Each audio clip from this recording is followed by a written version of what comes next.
네, 오늘 함께 은혜 받으실 하나님의 말씀은 오바댜 1장 1절로 14절까지의 말씀입니다. 구약 1285쪽에 있는 오바댜 1장 1절로 14절까지의 말씀입니다.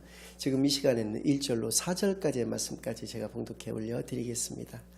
오바댜의 묵시라, 주 여호와께서 에돔에 대하여 이와 같이 말씀하시니라. 우리가 여호와께로 말미암아 소식을 들었나니 곧 사자가 나라들 가운데 보내심을 받고 이르기를 너희는 일어날지어다 우리가 일어나서 그와 싸우자 하는 것이니라. 보라, 내가 너를 나라들 가운데 매우 작게 하였으므로 내가 크게 멸시를 받느니라.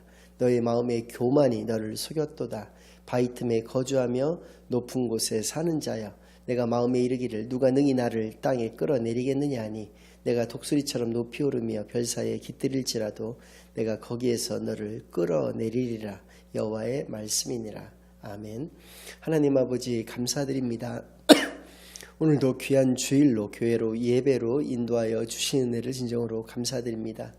지금 이 시간 저희들이 지난 한 주일간 지었던 모든 죄악들 예수 그리스도의 십자가 아래 다 내려놓고 오직 저희들의 온 마음과 정성을 다하여 하나님께만 드려지는 예배를 통하여 하나님께서만 영광 받으시는 귀한 은혜의 시간으로 이 시간을 인도하여 주시옵소서.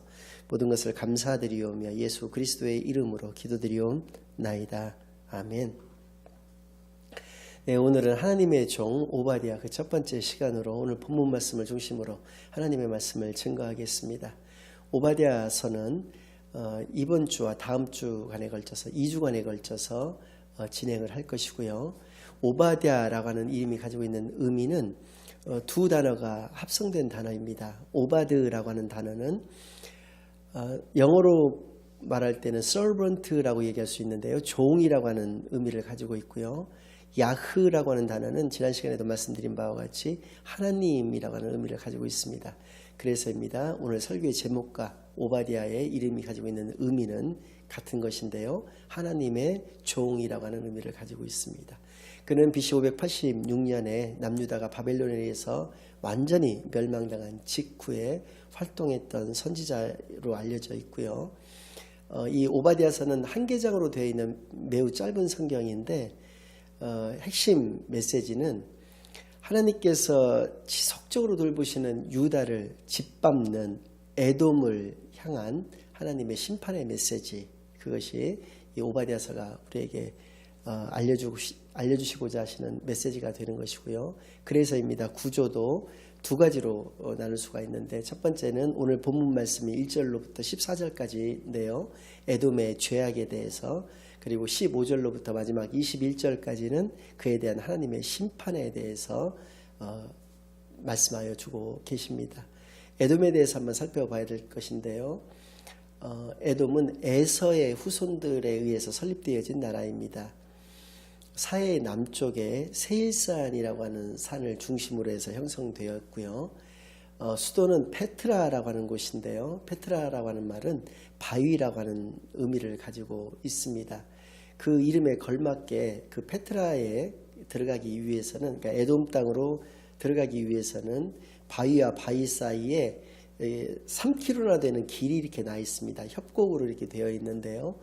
2명 내지 3명밖에는 동시에 이렇게 지나갈 수 없는 그러한 좁은 입구입니다. 그러다 보니까 천혜의 요새이기도 합니다. 수많은 대군들이 밀려 닥쳐온다 할지라도 거기에 이제 수백 명의 병사만 배치를 하면 충분히 이렇게 막아낼 수 있을 정도의 그 지역이기 때문에 천혜의 요새라고 일컬을 수가 있겠고요. 이 에돔과 이스라엘 간에는 처음부터 그 애증의 역사가 처음부터 가지고 있다고 볼 수가 있는데요. 그것은 아브라함이 처음에 이삭을 100세에 낳았고요. 그 이삭이 40세가 되어서 리브가라고 하는 여성과 결혼을 하게 됩니다. 근데 20년 동안이나 아이가 없다가 20년이 지나서, 그러니까 이삭의 나이가 60세가 되어서 에서와 야곱이라고 하는 쌍둥이를 낳게 되는데요. 에서는 앞서 말씀드린 바와 같이 좀 붉었던 모양입니다. 그래서 에서라고 이름을 지었던 것이고요. 야곱이라고 이름을 지은 이유는 그가 형의 그 발 뒤꿈치를 붙잡았기 때문에 야곱이라는 이름 자체가 발 뒤꿈치를 붙잡다라고 하는 의미를 가지고 있기 때문에요. 발 뒤꿈치를 붙잡았던 그 이유는 뭐냐면 그 이스라엘에서는 장자에게만 주어지는 그 축복권이라고 하는 것이 있습니다. 아버지로부터 그 장자에게 전해지는 그 하나님으로부터 임할 축복에 대한 그 장자권이 있는데요. 그것을 받기 위해서 그가 그 형 에서의 발 뒤꿈치를 잡았던 것으로 이렇게 보여지는데요.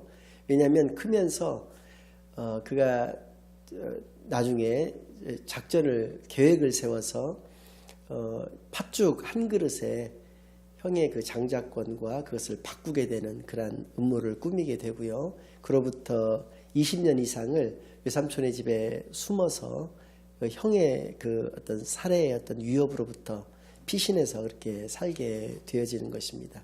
그때로부터 시작이 된 것입니다. 이 갈등이 극에 달했던 때는 언제였느냐면 이스라엘 민족들이 가나안 땅을 정복하기 그 당시입니다. 정복하기 직전이었는데요. 광야를 통해서 그 가나안 땅으로 가기 위해서는 에돔 땅을 그때 지나갔었어야 되는데 에돔 땅을 지나가는 것을 에돔에서 허락하지 않았을 뿐만 아니라 가나안 원주민들과 손을 잡고 그들의 가나안 정복을 방해를 했다는 것입니다. 그래서 그때 굉장히 갈등의 골이 깊어졌게 되었던 것인데요. 그래서입니다. 다윗과 솔로몬의 시대에 에돔은 완전히 정복을 당하게 됩니다. 그런데 여호람 왕 때에 일시적으로 독립을 회복을 하기도 했었지만 아마시아 왕 시대에 다시 완전히 격파가 되어졌다가 아하스 왕 때에는 폭동을 일으키기도 했었는데요. BC 605년부터 BC 586년 사이 한 20년 동안 바벨론과 남유다 간의 바벨론에 의한 남유다의 정복전쟁이었죠. 그 전쟁이 활발하게 진행되었을 때 바벨론과 손을 잡고 그렇게 남유다를 황폐화시켰던 데 일조를 했던 것이 바로 에돔이었다는 것입니다. 그렇게 끊임없는 갈등과 반목의 역사들을 그 두 나라는 가지고 있었는데요. 이에 대해서 에스겔서 25장 12절로 14절에서 하나님께서는 이렇게 경고의 메시지를 주십니다. 주 여호와께서 이같이 말씀하셨느니라. 에돔이 유다 족속을 쳐서 원수를 받고 원수를 갚음으로 심히 범죄하였도다. 그러므로 주 여호와께서 이같이 말씀하셨느니라. 내가 내 손을 에돔 위에 펴서 사람과 짐승을 그 가운데서 끊어 대만에서부터 황폐하게 하리니 드단까지 칼에 엎드러지리라. 대만과 드단은 에돔에 있는 도시를 이야기하는 것이고요. 내가 내 백성 이스라엘의 손으로 내 원수를 에돔에게 갚으리니 그들이 내 진노와 분노를 따라 에돔에 행한즉 내가 원수를 갚음인 줄을 에돔이 알리라. 주 여호와의 말씀이니라. 이렇게 에돔을 심판하시겠다라고 하는 메시지를 하나님께서 에스겔 선지자를 통해서도 주셨다는 것을 우리가 알 수가 있습니다.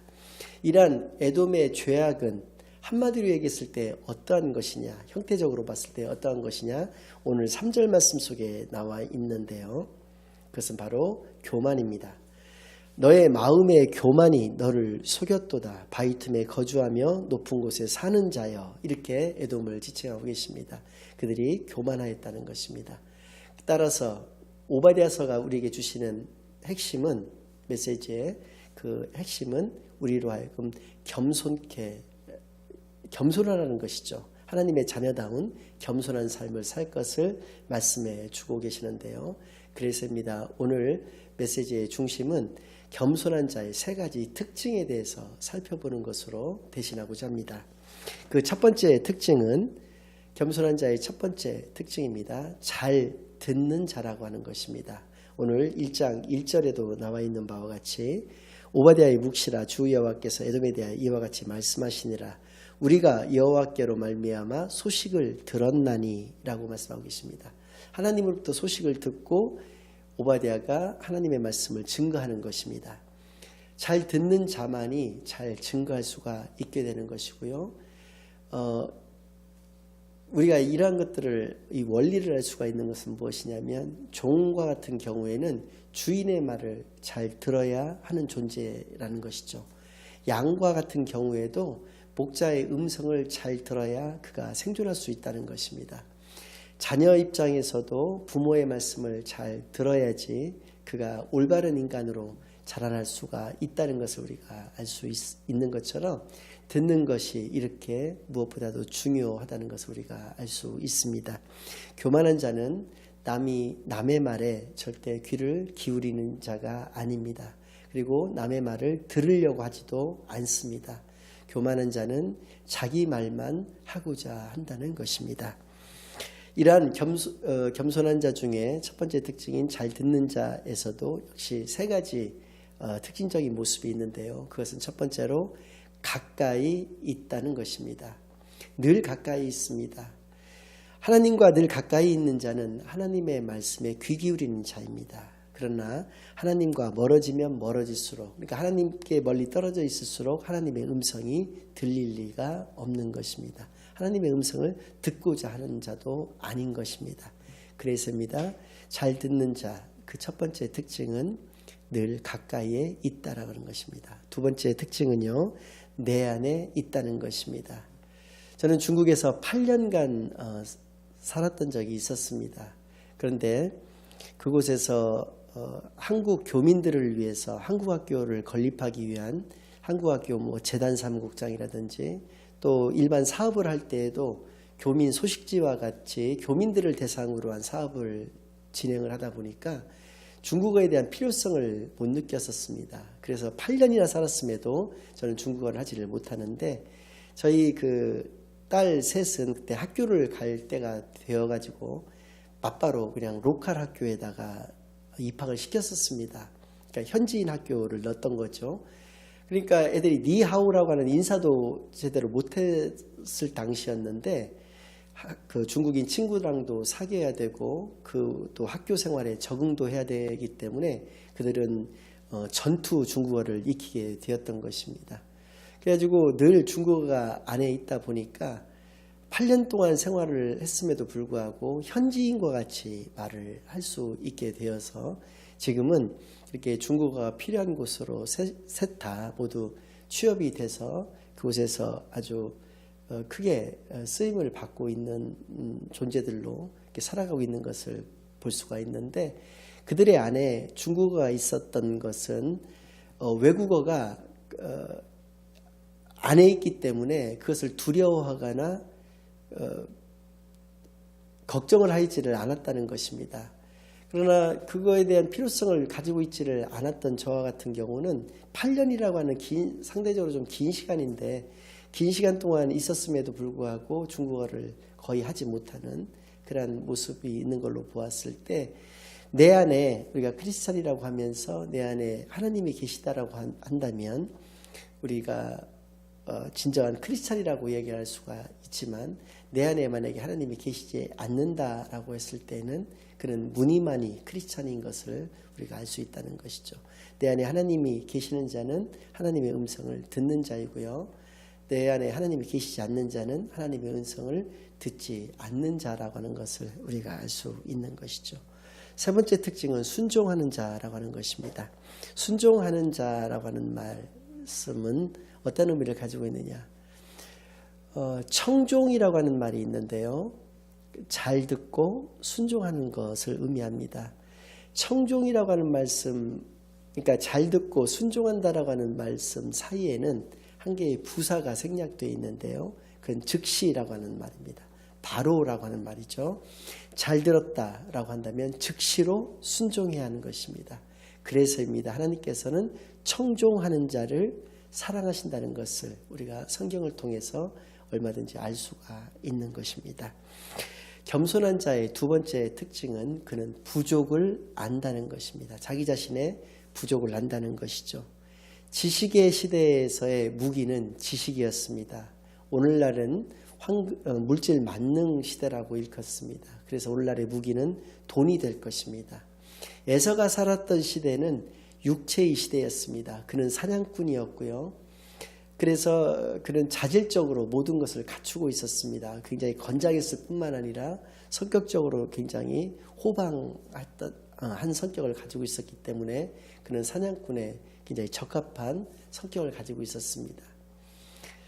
그리고 또 창세기 36장을 보면 느닷없이 에서의 후손들에 대한 이야기들이 쭉 나오고 있는데요. 그 중에서 31절 말씀을 보면 이스라엘을 다스리던 왕이 없던 시대에 애굽을 다스리던 왕들은 이러하니라라고 하는 말씀이 나오는데요.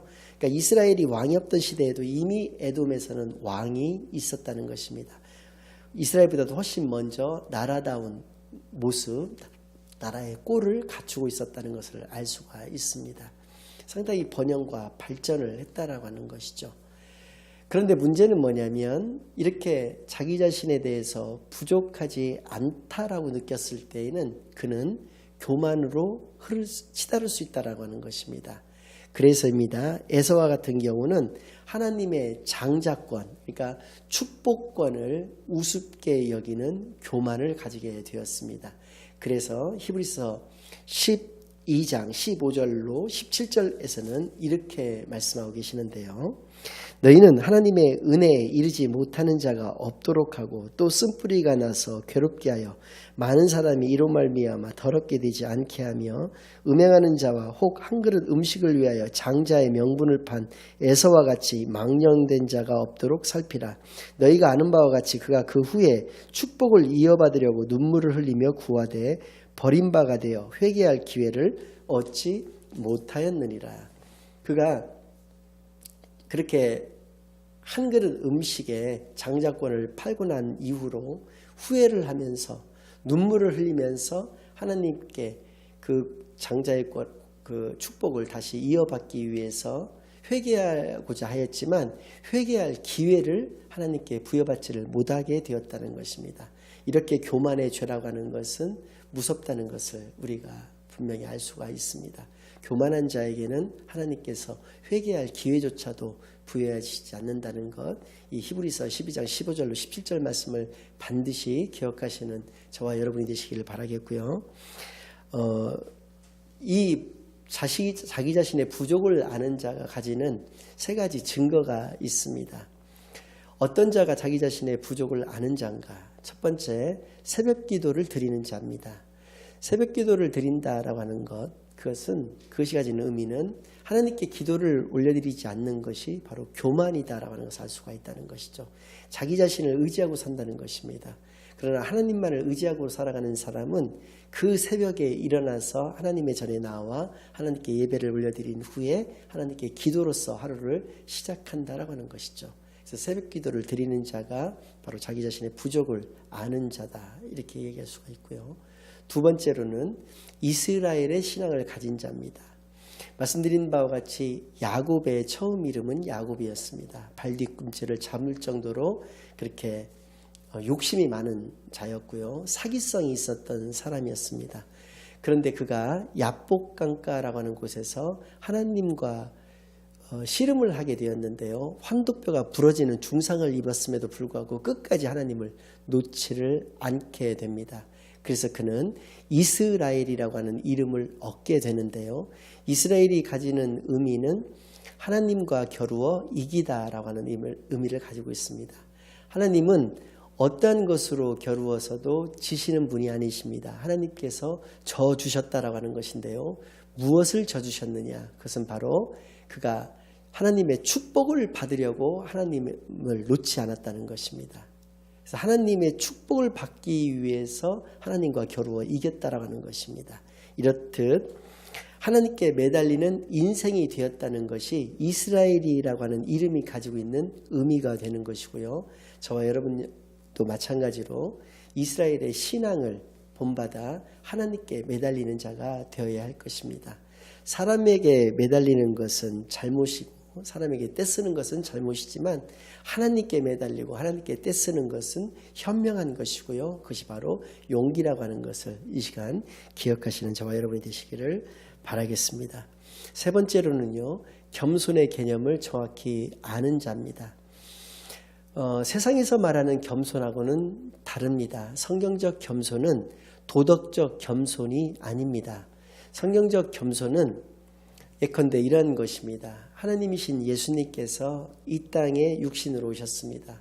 맨 처음 오신 곳이 바로 마국간이라는 것입니다. 그리고 맨 처음 누우셨던 곳도 역시 말구유, 즉 말먹이통에 누우셨다는 것입니다. 예수님의 사역 말미에 제자들의 발을 씻겨주시는 세족식을 거행하셨습니다. 그리고 사역의 대미를 장식했던 것은 모든 사람의 죄를 대신해서 십자가에서 달려 죽으셨던 것이었습니다. 이것이 성경적 겸손의 전형이 되는 것이고 모범이 되는 것입니다. 그래서입니다. 성경적 겸손은 힘이 없는 것을 의미하는 것이 아니라 그 안에 사랑이 있다는 것을 의미한다는 것을 반드시 기억하시는 시간이 되시기를 바라겠습니다. 마지막으로 겸손의 세 번째 특징, 그것은 지나치게 절망하지 않는다라고 하는 것입니다. 세상 말로 명상이라는 말이 있고요, 묵상이라는 말이 또 있습니다. 명상과 묵상은 비슷해 보이지만 전혀 다른 의미를 가지고 있는데요. 명상은 자기를 생각하는 것을 명상이라고 합니다. 바꿔서 말하면 마인드 컨트롤 같은 것들을 의미하는 것이죠. 그러니까 자기의 가능성 같은 것들을 극대화시키는 것, 이러한 것을 명상이라고 하는데요. 묵상은 전혀 반대되는 것입니다. 하나님을 생각하는 것이 묵상입니다. 그래서 예컨대 빌립보서 4장 13절과 같은 것입니다.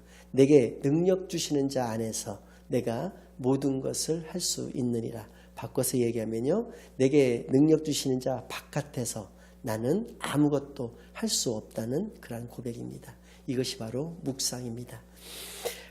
명상하는 자는 어떠한 자냐면